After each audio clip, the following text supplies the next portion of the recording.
আসসালামু আলাইকুম বন্ধুরা, ওয়েলকাম টু মাই চ্যানেল। আমি রহিমা ভিলেজ কিচেন চলে এসেছি। বন্ধুরা, আজকে আমি ডাঁটা, আলু, মাছ, টমেটো, ফুলবড়ি চচ্চড়ি দেখাবো। আমি কেমনভাবে রান্না করছি আপনারা দেখুন।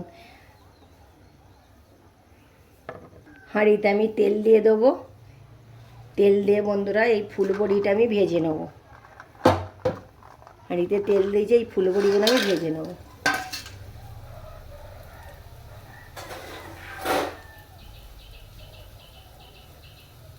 আমি লাল লাল করে ফুলবড়ি ভেজে নিয়েছি দেখুন। তেল গরম হয়ে গেছে, তেলের মধ্যে আমি পেঁয়াজ কুচিগুলো দিয়ে দেব।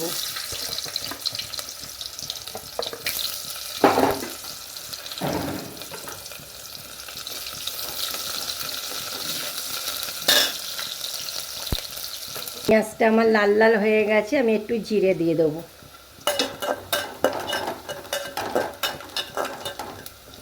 জিরেটা লাল লাল হয়ে গেছে, একটু আমি আদা রসুনের পেস্ট দিয়ে দেবো। আর আদা রসুনের পেস্টটা ছেদরাচ্ছে বলে আমি একটু হলুদ গুঁড়ো দিয়ে দেবো, আর ছেটকাবে না। এবার আমি বাকি মশলাগুলো দিয়ে দেবো।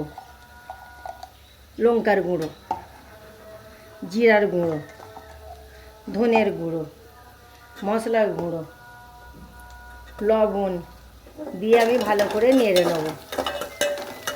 মশলাগুলো গন্ধ মরে গেলে আমি টমেটোটা দিয়ে দেবো।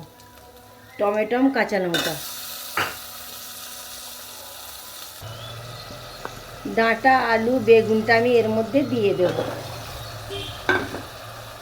দিয়ে ভালটার আমি কষাবো।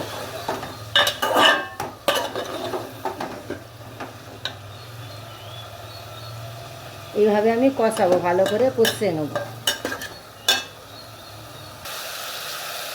দেখুন আমার ডাঁটা আলুতে তেল ছেড়ে দিয়েছে। এবার আমি জল দিয়ে দেব।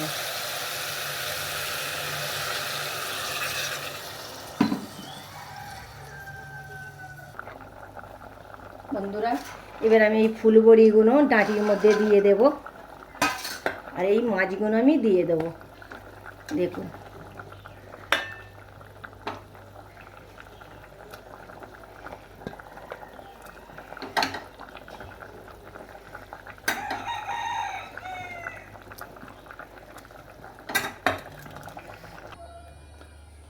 বন্ধুরা, আমার ডাঁটা আলু হয়ে গেছে। এবার আপনাদেরকে পরিবেশন করে দেখাবো।